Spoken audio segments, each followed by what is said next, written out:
નમસ્કાર મિત્રો, અત્યારના વિડીયોની અંદર આપણે માહિતી મેળવીશું કે આગામી 24 થી 48 કલાક બાદ રાજ્યની અંદર ઓરેન્જ એલર્ટ રેડ એલર્ટ આપવામાં આવ્યું છે, જેથી કરીને આગામી અઠવાડિયા સુધી એટલે કે તારીખ 1 જૂન સુધી રાજ્યની અંદર ભારેથી અતિ ભારે વરસાદના રાઉન્ડ જોવા મળે, જેમાં 10 થી 12 ઇંચ અને અમુક જગ્યાએ 15 થી 20 ઇંચ જેવા વરસાદ પડી શકે છે, જેની ખાસ નોંધ લેવી। હાલ અરબી સમુદ્ર છે તે પોતાના સક્રિય મોડમાં આવી ગયો છે અને આગામી સમયમાં આ લો પ્રેશર સિસ્ટમ વધુ મજબૂત બની ડિપ્રેશન, ત્યારબાદ ડીપ ડિપ્રેશન અને સાયક્લોન અને સુપર સિવિયર સાયક્લોનમાં પરિવર્તિત થાય તેવી પૂરેપૂરી સંભાવનાઓ હાલની સ્થિતિ મુજબ છે તે જોવા મળી રહી છે। હાલ તમે જોઈ શકો છો અરબી સમુદ્ર ફૂલ જ એક્ટિવ મોડમાં છે, ત્યારે હવે આગામી દિવસોમાં વાવાઝોડું છે તે બને તેવી પૂરેપૂરી સંભાવનાઓ હાલ છે તે જોવા મળી રહી છે। તમે 24 તારીખ આજુબાજુ જોઈ શકો છો કે મુંબઈથી દૂર અરબી સમુદ્રની અંદર વાવાઝોડું છે તે તૈયાર થઈ જશે અને આગામી દિવસોમાં આ વાવાઝોડું ગુજરાતના કોસ્ટલ લાઇન એટલે કે ગુજરાતના દરિયા કિનારા તરફ આગળ વધે, તેના કારણે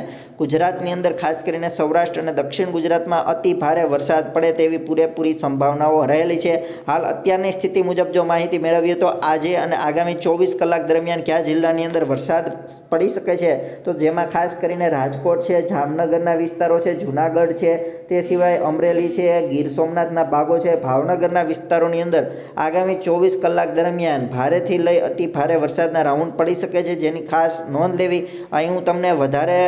ઇમેજ ક્લિયર થાય તો તમને જો અહીં બતાવવાનો પ્રયત્ન કરું તો આગામી 24 કલાકની અંદર ખાસ કરીને સૌરાષ્ટ્રના દરિયાકાંઠાના વિસ્તારો અને સુરતથી નીચેના ભાગોના વિસ્તારોની અંદર સુરત છે, તાપી છે, તે સિવાય અહીં માહિતી મેળવીએ તો નવસારી છે, વલસાડ, ડાંગના ભાગોની અંદર આગામી 24 થી 48 કલાક દરમિયાન અતિ ભારે વરસાદ પડી શકે છે અને આ અતિ ભારે વરસાદના રાઉન્ડ આગામી દિવસોમાં ખાસ કરીને સૌરાષ્ટ્ર અને દક્ષિણ ગુજરાતના ભાગોની અંદર 1 જૂન સુધી જોવા મળશે, જેની ખાસ નોંધ લેવી। તમે જોઈ શકો છો કે 23 તારીખે પણ સેમ ઇમેજ છે, 24 તારીખે આજુબાજુ તમે જોઈ શકો છો કે 24 તારીખ આજુબાજુ અરબી સમુદ્રની અંદર સાયક્લોન છે તે બની જાય છે। આ સાયક્લોન તમે જોઈ શકો છો કે તારીખ 22 થી બનવાની શરૂઆત થશે અને ત્યારબાદ 23 તારીખે પોતાનું રૌદ્રરૂપ ધારણ કરી અને 24 તારીખે અરબી સમુદ્રની અંદર પોતાની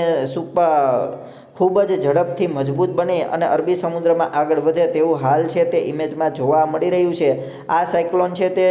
25 તારીખ આજુબાજુ ગુજરાતથી થોડુંક નજીક આવી અને પછી થોડુંક દૂર જશે અને ત્યારબાદ ફરીથી 27 તારીખ આજુબાજુથી તે ગુજરાત તરફ આગળ વધશે, જેને કારણે ગુજરાતના ખાસ કરીને જામનગરથી લઈ અને ગીર સોમનાથ સુધીના પટ્ટાની અંદર ખૂબ જ અતિ ભારે પવન સાથે અતિ ભારે વરસાદ પડે તેવી પૂરેપૂરી સંભાવનાઓ છે તે હાલ જોવા મળી રહી છે। તો અહીં સંપૂર્ણ ઇમેજ હું તમને પહેલાં બતાવી દઉં, ત્યારબાદ તમને સચોટ આગળ માહિતી આપીશ। તો 31 તારીખ આજુબાજુ જોઈ શકો છો કે આ વાવાઝોડું છે તે અહીં પહોંચ્યા બાદ ગુજરાત તરફ ફરીથી આગળ વધ્યું હતું, હાલ અહીંથી અહીં અને ત્યારબાદ આગળ આ રીતે વાવાઝોડું છે તે વધ્યું છે। તો અહીં આ વાવાઝોડાની અસર ગુજરાતની અંદર જો માહિતી મેળવીએ તો તારીખ 24 થી જોવા મળશે, જેમાં સૌરાષ્ટ્ર અને દક્ષિણ ગુજરાતના દરિયાઈ પટ્ટીના વિસ્તારોની અંદર 24 તારીખે ભારેથી અતિ ભારે પવન સાથે અતિ ભારે વરસાદ પડી શકે છે, જેમાં પવનની ગતિ 100 કિલોમીટર પ્રતિ કલાક સુધી પણ પહોંચી શકે છે, જેની ખાસ નોંધ લેવી। ત્યારબાદ અહીં તારીખ 27 આજુબાજુ વાવાઝોડું છે તે ફરીથી ગુજરાત તરફ આગળ વધશે, 24 થી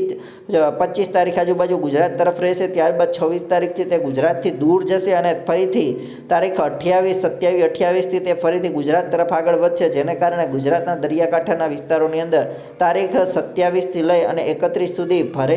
ફરીથી છે તે વાવાઝોડાની ખૂબ જ મોટી અસર જોવા મળશે, જેમાં ભારે પવનથી અતિ ભારે વરસાદ પણ પડી શકે છે, જેમાં 15 થી 20 ઇંચ અને અમુક જગ્યાએ 20 ઇંચથી પણ વધારે વરસાદ પડે તેવી શક્યતાઓ છે તે હાલ જોવા મળી રહી છે। ખાસ કરીને આ વરસાદનું પ્રમાણ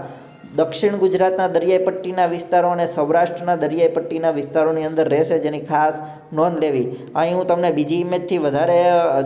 ઇમેજ ક્લિયર થાય એ બતાવવાનો પ્રયત્ન કરીશ। તો તમે જોઈ શકો છો કે 23 તારીખ 31 તારીખ આજુબાજુ આ વાવાઝોડાને કારણે સૌરાષ્ટ્ર અને દક્ષિણ ગુજરાતના ભાગોની અંદર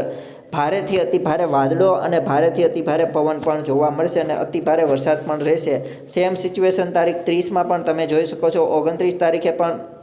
વાવાઝોડાની અસર રાજ્યમાં જોવા મળશે, જેને કારણે ઉત્તર ગુજરાત અને મધ્ય ગુજરાતના ભાગો સુધી વરસાદ પહોંચે તેવી શક્યતાઓ પણ હાલ જોવા મળી રહી છે। વાવાઝોડાનો ઘેરાવો છે તે ખૂબ જ મોટો રહેશે અને વાવાઝોડું છે તે ખૂબ જ મજબૂતીથી આગળ વધશે, જેની ખાસ નોંધ લેવી। અહીં તમે જોઈ શકો છો કે વાવાઝોડું છે તે 24 તારીખથી જ પોતાની અસર છે તે ગુજરાતમાં જોવાની છે, મળી જશે, એટલે કે ગુજરાતમાં આ વાવાઝોડાની અસર 24 તારીખથી વધારે જોવા મળશે। ખાસ કરીને 23 તારીખની સાંજે ભાવનગરથી લઈ અને અમદાવાદ બોટાદ સુધીના ભાગોમાં અતિભારે વરસાદના રાઉન્ડ પણ જોવા મળશે અને અતિભારે વરસાદના રાઉન્ડ તો આજે તારીખ 21ની સાંજથી જ શરૂ થઈ જશે, જેની હવામાન વિભાગે પણ ચેતવણી આપી દીધી છે। તો ખાસ વિડીયો લાઇક કરી તમામ મિત્રો સાથે વિડીયો શેર કરી દેજો। ચેનલ ઉપર નવા હોય તો ચેનલને સબસ્ક્રાઇબ કરી દેજો, જેથી કરીને સચોટ અપડેટ તમને મળતી રહે અને આપણા ફેસબુક ગ્રુપની અંદર તમે જોઈન થઈ જજો, જેની લિંક આપણા વિડીયોની નીચે આપેલી છે। તો જેની અંદર તમે તમારા વિસ્તારના વિડીયો પણ અપલોડ કરી શકશો, જેથી કરીને એ માહિતી બીજા સુધી, એ